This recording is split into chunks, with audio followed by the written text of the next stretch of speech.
I just sat down and spoke with Mimi and Jacen from Canada. Mimi as a powerlifting athlete, raw and equipped, and Jacen as the coach for this year's team at World Bench and for next year, and I think 2 previous years as well. An amazing conversation from a coach's point of view and from an athlete's point of view about what the sport means to them, what it's given them, and why they feel it's so valuable. We talk about the youth and the value that powerlifting presents for them, how it develops mental toughness and self-belief. We also spoke about the technicalities of the equipped benching and how challenging that can be for many lifters.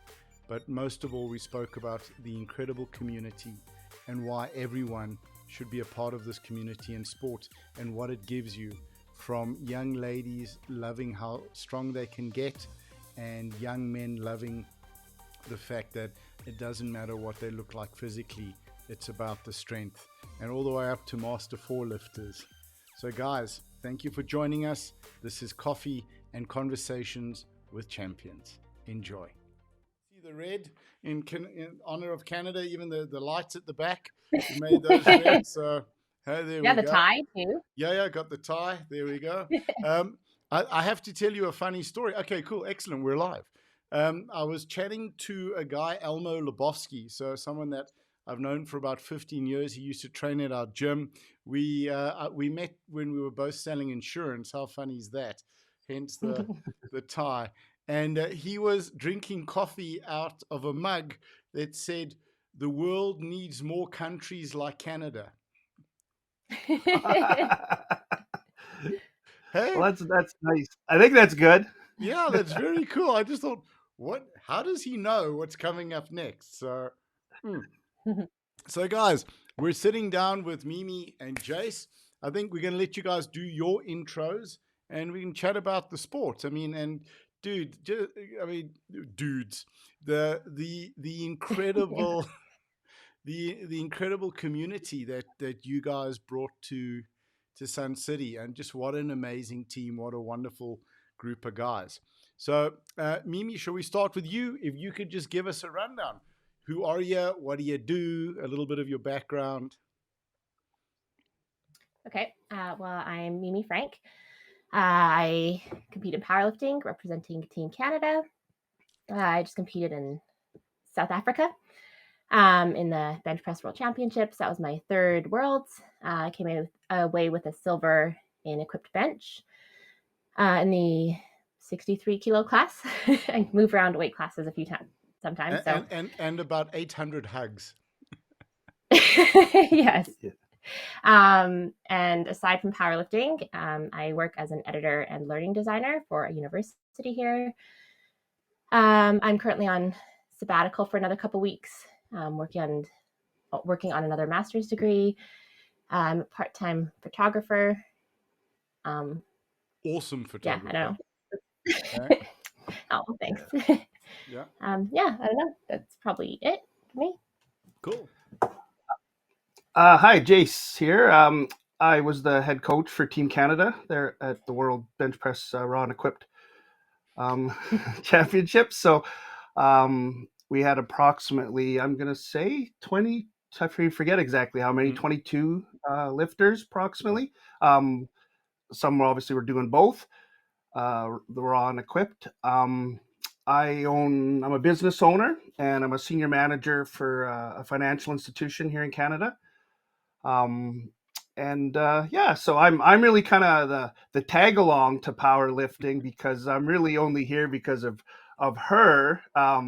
She kind of swooped me into the community, and as everybody knows, the powerlifting community is pretty tight and very welcoming, and that's kind of how I've kind of made my position in here. I'm not world level strength like the team is there, so it's fun to help them and help them achieve their goals.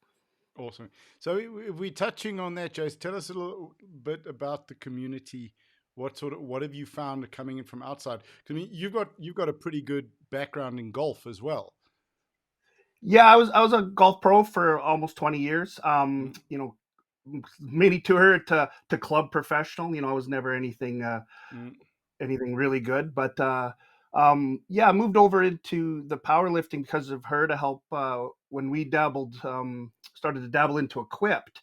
mm, It's if anybody knows equipped lifting, it's a team sport. You need somebody to help with the shirt and to help with the spotting and everything like that. So yeah, I can't say enough about the community, especially where in Canada, like it's tight and as you've kind of maybe hit on, that's something that we take a lot of pride in is our mm, culture with our team in Canada. Everybody there is, you know, support everybody to the end. The people will come and watch instead of go out on the tours. They'd rather come mm. watch the other lifters and support them. So it's a phenomenal community, and I'm proud to be just a small part of it. How did that, how, for both of you guys, I mean, what makes the community so special? I mean, like as you said, like a lot of some of the other countries, the guys were out on tour. They were going in the game reserve. Going when you guys had a lifter there, everyone was there, and maybe more than a regulation as the technical controller, but.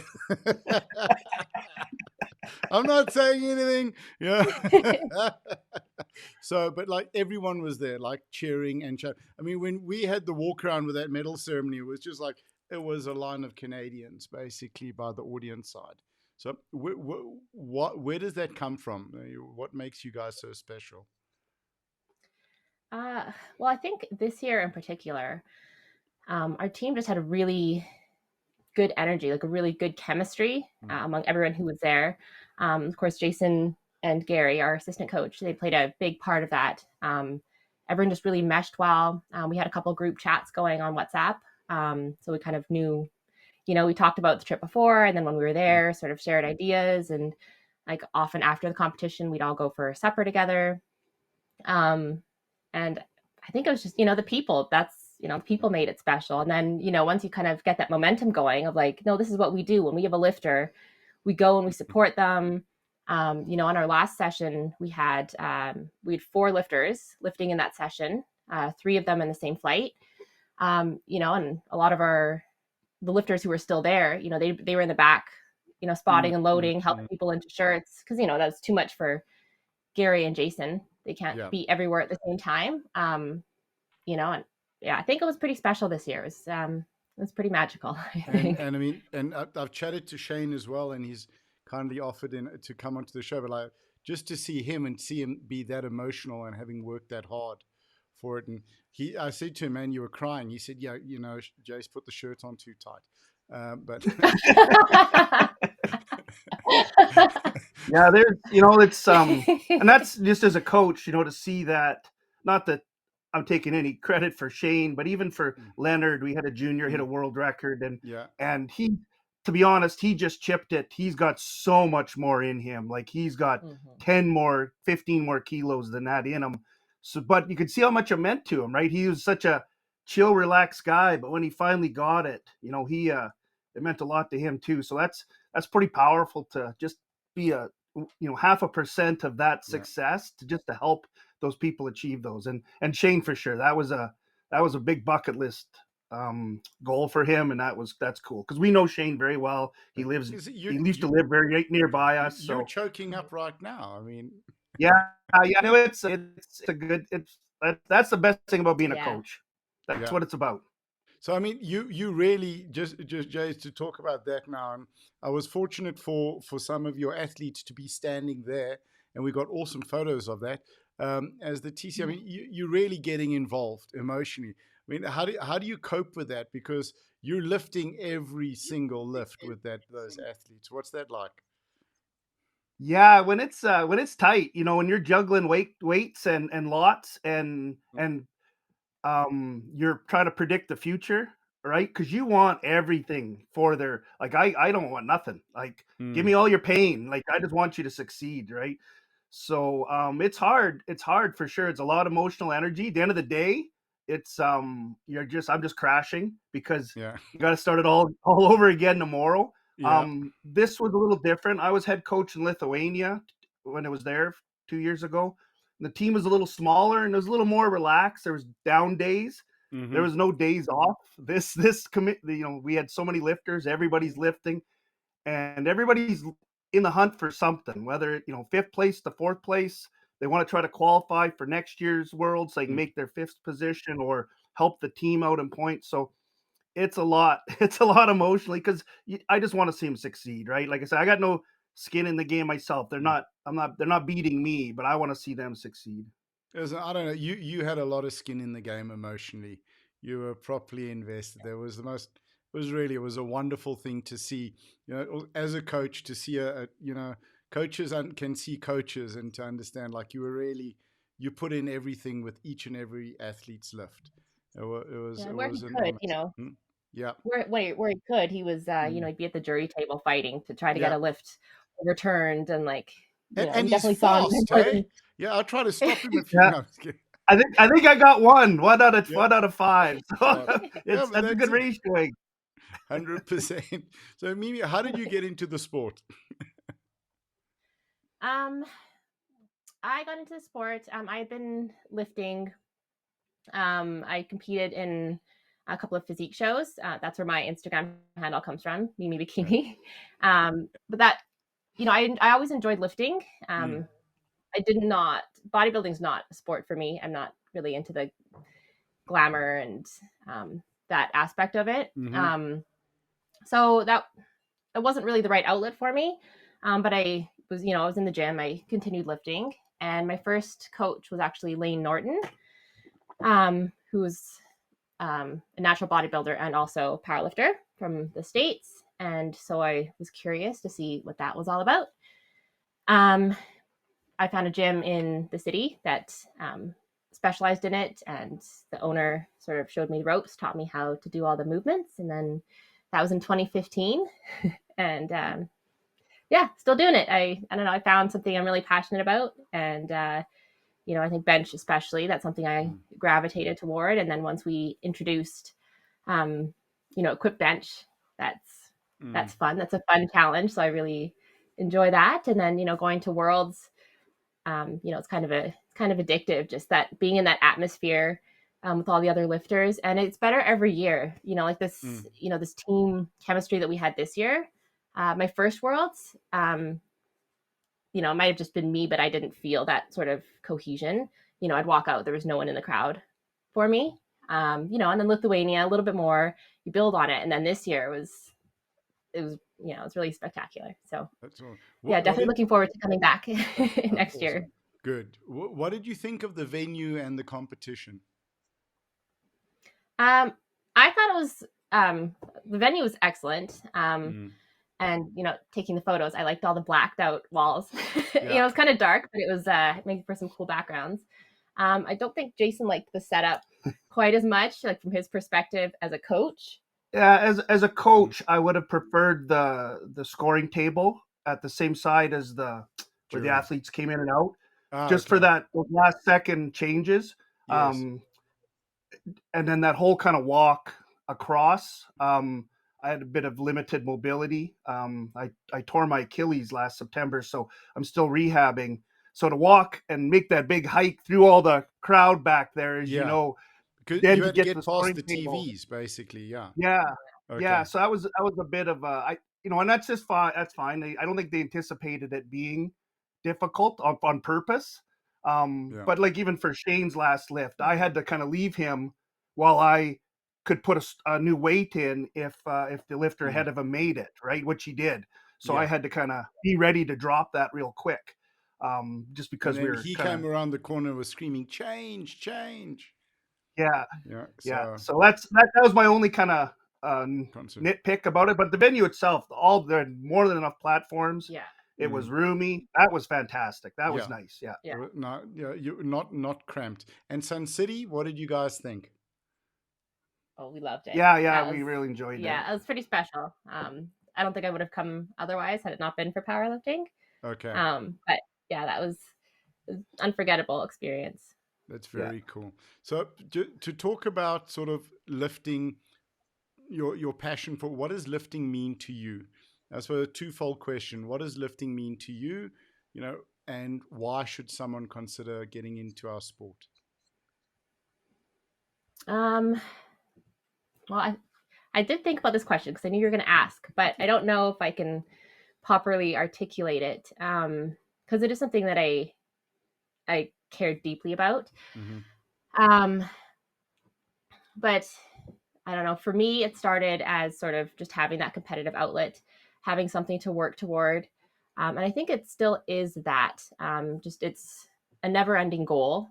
There's always something that you can improve on, there's always more weight you can put on the bar. And I'm a pretty goal oriented person. So I like having that, Mm-hmm. that thing to chase after constantly. And then, yeah, especially with Equipped, that's a whole other thing. You get into a new shirt and then you're a beginner again. Yeah. Essentially. So that is it for me. In addition to the fact that, it's such an empowering sport. Just getting stronger makes you feel Mm-hmm. powerful or more powerful in every aspect of your life, not just lifting. And then, of course, the community, once you're in the community, and, I feel it not just at Worlds, but even outside of Worlds, I feel it kind of getting closer as more people get into the sport, as people sort of get to know each other in the sport. So yeah, that's it. It's yeah, it's hard to say. Hard to Yeah, say I it out think loud. when you're so emotionally connected to something, it is kind of difficult to articulate it into, I suppose, simple words to Mhm. express how one feels. What you're feeling is not unique for people in the sport. And I think, particularly for what I've seen with the interviews that we've done with the ladies, the fact that they can be strong and what must be, encouraged to be strong and to get stronger, and where their strength, their physical strength, is something that's so valued and appreciated and lauded. I think it's something that every woman out there should discover, because there are many societies and communities around the world where girls are taught not to be strong, you know, and not to challenge, and not to be powerful. And that's, so if you want to talk to you're talking to ladies now, uh, what would you say to them? Why get into the sport? Um, for that reason, because it is empowering, and also there is a place for everybody in the sport. We have a youth division in Alberta, and I know Pam talked about it. Mm. That's really growing. And seeing 8-year-olds, 10-year-old girls get into the sport and feel that sense of empowerment. They might have been small, not been a part of any other sport before. They get into lifting, it gives them, a sense of purpose, some goals, and they can just do more. It's functional, right? They just know that they're capable, and especially going into adolescence, and that's a Mm-hmm. difficult time for most girls. I think that's very valuable. But there's also a space. I was at a local meet and we had a whole bunch of youth lifters. Some of them, it was their first meet, but we also had an M4 lifter, and it was his first meet too. And I love seeing Wow. the older people too, the older generation who, especially with women who, might have come up in a time when it wasn't, women didn't lift weights. It Mm-hmm. wasn't a thing that women did. And seeing them get into the sport and then find that sense of power in themselves too. And regardless of weight class, that's another thing too, is that you don't have to look a certain way. You can be a 47 kilo lifter, an 84 plus kilo lifter. There's a place for everybody. And that's what I think is, I love seeing the sport grow, and I am seeing it grow, exponentially almost, like, Mm-hmm. and I love seeing that. It makes me happy that more people love the sport that I love. So And that's why I'm so grateful to you guys and to everyone that's come on to the show, because it's not everyone I've spoken to. It's my first podcast, and it can be something that's a little bit intimidating, and I've got to keep nagging and pushing for. But I think everyone's here because they want to share how wonderful the sport is. They want to share what it means for people, what it does for people. Talking about adolescence and uh, young girls, and this applies to young guys. Well, it doesn't matter what your body looks like. And if we look at social media and the pressure on Instagram and Instagram models for girls to look a specific way, and also for young guys to look a specific way, the only weight that counts is the weight that's on the bar. And it's it's the big kids are the strong kids, because they're carrying their systems are used to carrying weight, and sometimes when you're a big guy, that's your genetics. It's that's sort of what you're set with, and it's a place for everyone, as you said, to feel safe and to belong, which is so cool. So, Jacen, from a coach's point of view, if you were going to speak to parents of kids, or to youth lifters, or I mean, let's start with kids. What would you say to them about the sport? Why should they consider powerlifting for their kids? Yeah, like we kind of mentioned most of it. To put in the main positive aspect is surprising as a mental aspect, and I don't think people gravitate or correlate the two. Maybe well, it's just lifting weights, but it's really not, right? Like the empowering to the female lifters is huge. It really is, to get stronger, to feel a bit of um, you know uh, happiness with what they're achieving, and self development, and and the fact that it's an individual sport, so you're only competing with yourself. I'm sure you're as a competition and you're going to go out, but you're just trying to beat what you lifted last time. It's really the only goal. And you keep doing that, and at the end of the day, maybe you're the one with the gold medal around your neck. But that's really not the objective. The objective is just to beat yourself and be better and keep developing. And like for me, when I lift, I'm not at Worlds, but I still lift to purge the stresses of the day, right? It's like I go and I lift as heavy as I can lift and do my thing, because it's a stress release mentally for me, even though it's a physical thing. So that's the main thing I think for young kids, is like you're gonna have some self development and you're really gonna enjoy it. And then we get back to the community, which is they're gonna welcome you and everybody's gonna be cheering for you, whether you just finally lift the bar for the first time to whatever till you win Worlds. Everybody will be cheering for you because they know it's important to you, and they've all been there. They've all had their own milestones, and they're all cheering each person on. So that those two I think are the main things. It's like I said, surprisingly, it's more a mental development than it is physical.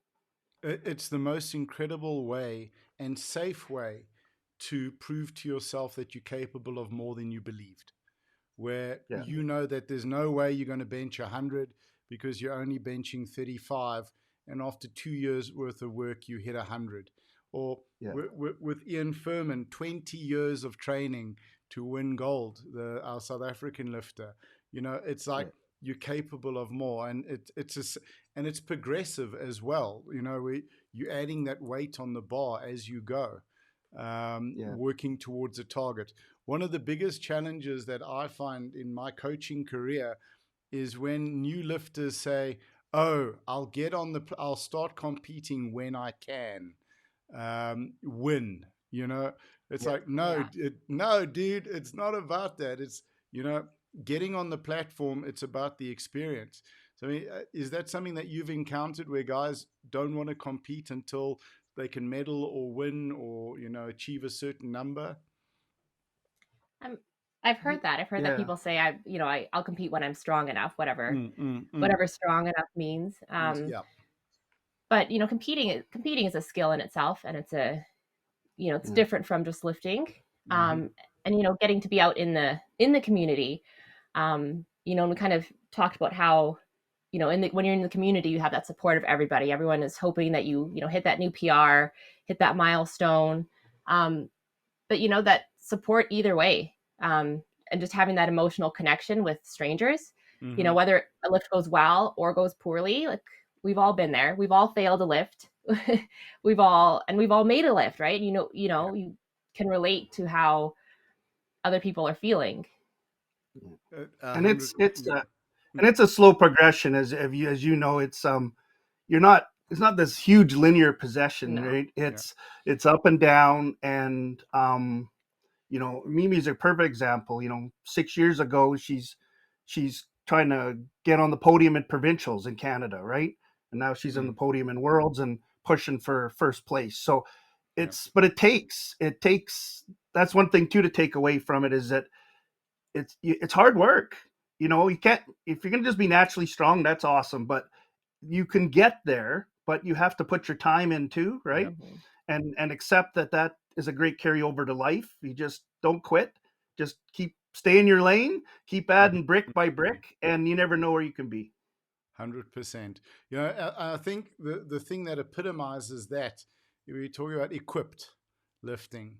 It's very different. And I think equipped competition, maybe where you're doing raw at the gym and then you got to rush for your next lift. Okay, it's fine. But with equipped, it's a completely different experience competing to training. So maybe can we just chat a little bit about that, sort of, what equipped means to you guys, and what your experience has been with it, particularly with the bench, because I don't think there's deadlift and squats for sure. Yeah. But it's a completely different animal. I was just talking to somebody yesterday actually about the first time I got into equipment, into a bench shirt, and it's fun. It's a bit of a rush because it's very the equipment itself is sort of constricting. It feels like a straight jacket. But something I really love about equipped lifting is that it's, as Jacen mentioned before, it is a team sport. I can't do it myself. I can't get into a shirt myself. So it's the way, every Saturday we go and we do our equip session, and it definitely feels like a team effort. So having him come to Worlds and, be there to put my shirt on, just the way we always do, it feels like I can share the experience more with him, with equipped lifting. Sure. And as a coach, from preparing an equipped lifter, what is that like? And watching the line where the bar is hitting, and now you got to make those micro adjustments. Yeah, it's you're wrestling a lion every time you grab a bar, because you just don't know how it's going to come down. Yeah. We've had training sessions where it's like the weight's flying and we're adding kilos, and we actually probably went into Worlds a little, things are okay, but they're not as good as they've moved in the past. And but she's stronger raw. You can see that she's moving the weight better raw than she was. It's just, and all equipped lifters need to kind of just make peace with that, that it's an every day is a new day. Yeah. Right. Yeah. And you see it with the best in the world. Some have trouble touching, some have trouble locking out, and then on the third one it moves like they could have added 30 more kilos, right? Yeah. So it is it's a constant moving target. And so that's the one thing, anybody who wants to get into equip, they need to kind of just step back and go, they're going to need some help. They're going to need somebody to put the shirt on, to spot and do everything safely. And they need to make peace that it is not going to go well for a long time. Yeah. And maybe one day is like, oh, why can't it always be like that? And you'll never know the reason why. You make some tweaks and it works or it doesn't work. But yeah, it's like a 24 playing golf. Yeah, you just don't know what you're gonna get some 17 days. Yeah. bad hole, and then you hit that one shot and it's like, what? Yeah. 100%. Yeah. So I think if you give us a little bit of a rundown on sort of what the shirt is and how the lift differs for people who are watching who may not understand it. So I'm taking advantage of having a coach here, which is awesome. And an athlete. So yeah, I think the main thing a lot of people don't get about the shirt is that it is not stretchy. It's not like a tensor band or the slingshot. A lot of people think it's like that. It is not. It is it's more a straight jacket than it is anything else. The only movement is from your body being crushed in it. Yeah, squished. yeah. And you'll see some of the bigger people, their shirt is so tight they could have 700 pounds on there and not touch their chest. It won't let them, right? So that's the shirt. That's the canvas, or the ply of the shirt is preventing that. So that's the main thing I think people need to maybe grab, that it's not, oh, it's giving them all this help. It really isn't in that sense where it's a huge rebound, right? So a tighter shirt, of course, will help because it's gonna help bring the bar up, but it's gonna be harder to touch. And the pull, the touch, people don't realize in equipped lifting, you need to train your back to be able to pull the bar as much as you need to train your forward, your press to move it. So it's just because it's going to be difficult to pull it down, and it kind of creates a bubble. So the bar want to go to the front, or it's going to want to take your head off, and you got to stay in that bubble to be able to push up. Yeah. I mean, so it's very technical. Huh? Yeah, it's not. People think, oh, it's just like a tensor bandage and it's just going to spring up. No, not at all. Yeah, I mean, a huge part of that, it's an art form, getting it down to that right spot with everything in the right position, your hands, your elbows, how you're tensing. It's, because, and then living with that anxiety of it kicking out, where when you start to press.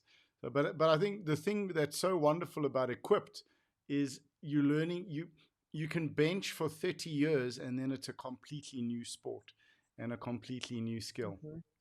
Yeah, for sure. So that's it, and a great team sport. So guys, what I wanted to just touch on is, like, we have spoken about it quite a bit, the community, and the community being for everyone.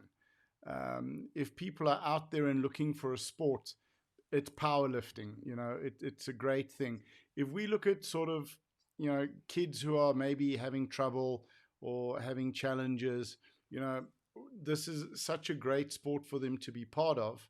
Have you seen sort of that working in Canada on your side, sort of development programs, or is there support for that part of the community?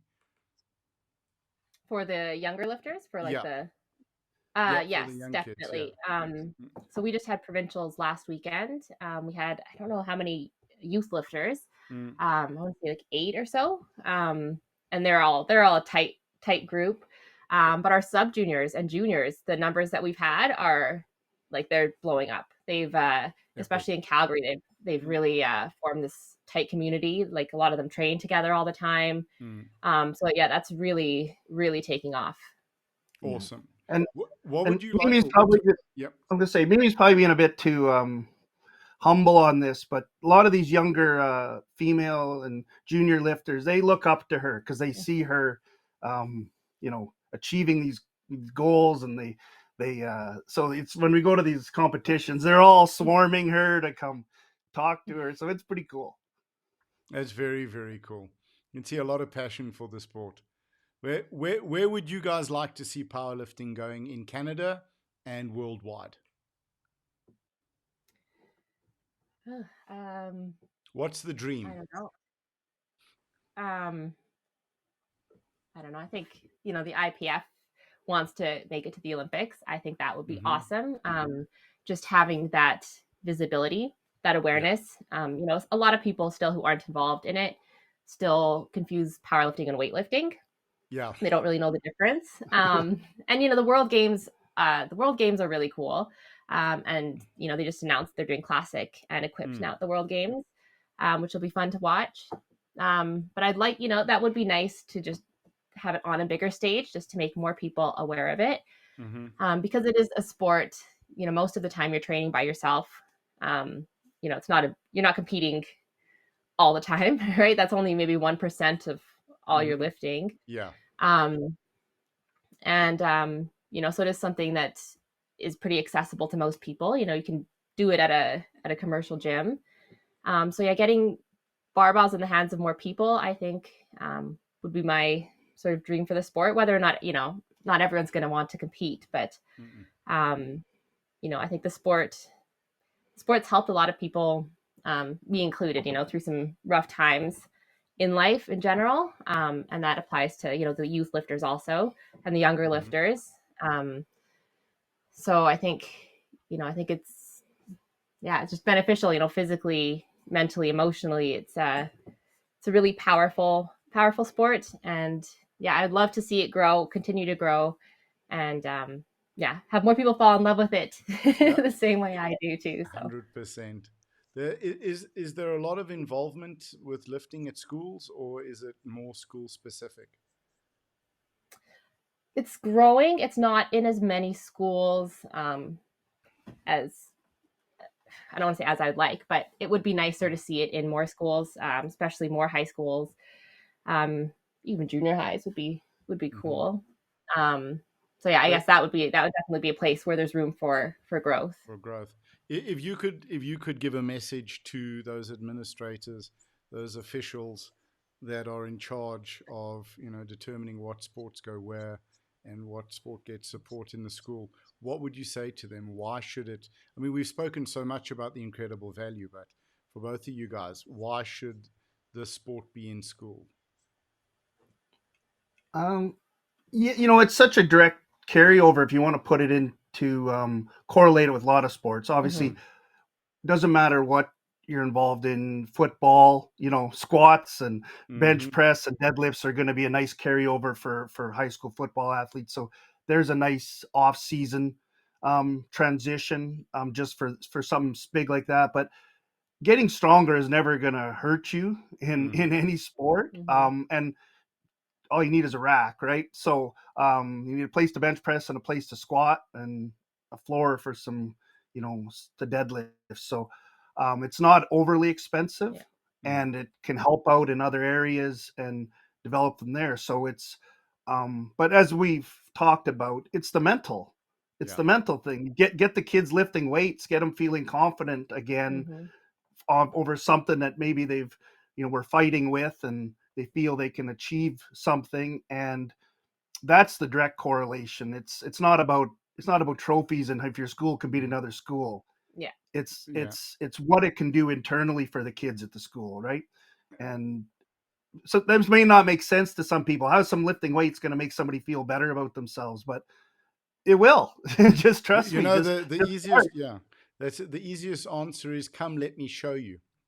Yes. And that's the sport is, I mean, and I think we talk about Olympic lifting, which is also an amazing sport, but it's so much more technical to learn to do it safely. you know I've heard certain coaches refer to powerlifting as the dumb lifts, but like I take that as a compliment, where it's relatively simple to learn to do it safely. But the thing is, Hmm.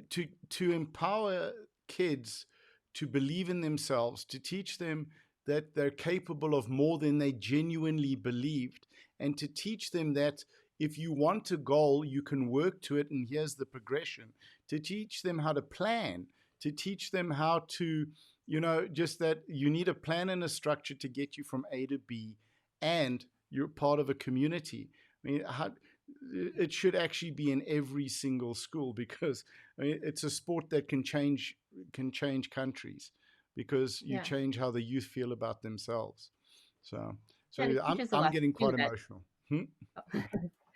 it teaches a lesson too that once you do follow the plan and you're Mm, committed to it, the hard work does pay off, right? You see that payoff eventually, especially among youth lifters, right? Their mm, mm.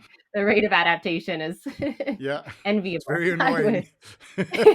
Wait till you plateau, kid.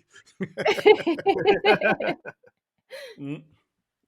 Oh, 100%. Guys, is there anything you'd sort of like to finish off on? I see we have a couple of people watching. If anyone would like to drop a comment or say hi, please do. So from your guys' side, anything that you'd like to say to end off? um well, thanks for having us, Nick. I really Okay. appreciated this conversation. um yeah, it was a lot more, I don't know, emotional and passionate than I was kind of anticipating. So I hope that carries through. And I'm not the most articulate person, but I hope some people listening got You've been something fine. from it. Jason's been crying behind you. That's why he's sitting there. Yeah. So Yeah. yeah, if anyone's watching, if someone is watching and is not part of the sport, I hope Mm, this has maybe encouraged you to try it out, or at least come to a meet, kind of see what it's all about. mhm. We'd love to see new faces at meets, and we're So, not so scary. yeah, what's up next? What are the next couple of competitions that are coming up that guys can come through? In Alberta, I think the next one is the Bay Knoppers. That's usually an annual one at the beginning of August, and we usually have a lot of first-time lifters. That is like a charity meet also. So that's always a really fun one. Sam is putting on a meet in September. Okay, And cool. yeah, I think the end of I take September. it there'll be blocks there to get on them. Yes, so that's much coming trouble. up. Well, There's also we've got some bigger meets too. We've got Westerns coming up in August. okay.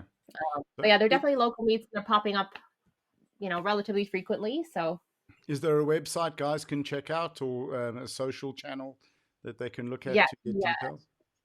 yeah. The Alberta Powerlifting Union website has all of our local meets, and they usually sell out pretty quickly. So if anyone's watching and interested, they should register pretty much as soon as it opens. Yeah, they go quick. Okay, that's something that still blows our mind. So we got about 340 lifters nationally. So like, we got 14 more. Okay, we'll just add another day. Like we don't have a set number. So it's something that we're working hard towards to get as well. Guys, just your passion and your commitment for the sport is so evident, and I'm very grateful for you guys taking the time to share. And I think though that passion and commitment comes from what it gives back to us. And I think that's why people should get involved, to have this passion, this drive, this support, this community, this network, this mental strength over physical strength. It's plus incredible physical strength. It's a wonderful thing. So guys, thank you. Jacen, is there anything you'd like to finish with? I want to thank you, because you've been obviously a great friend to Team Canada and had quite a few people on the podcast. Yeah. So that's just helping it grow here in Canada. So thank you for everything you've done for us. So as a country, having us to chat and everything like that. So and you're part of the team. You're part of Team Canada. We sucked you in our little vortex of groups. So I appreciate all you've done. No, thank you, and it means it means a great deal to me, and what I'm looking forward to chatting with you guys in the future as we go forward, just to catch up and see what's happening. And so, if you guys are prepping for comps or there's anything that you want to share, please let me know. And also, I mean, it's a good opportunity to call out any lifters that you feel should come on the show and share. Well, the chat. Is there anyone in particular? Or would you prefer to WhatsApp me later? Well, you mentioned Shane, so yeah. So Shane, we just got to put that time together. So absolutely, which we'll do. All right, cool. Now it'll be great to have him on as well. So, guys, thank you so much. It was wonderful to chat and to catch up. I'm going to end the talk now. The screen will go blank for a minute, and then I'll chat to you guys. Say thank you. All right, thank you so much, guys. Thanks, okay, ciao.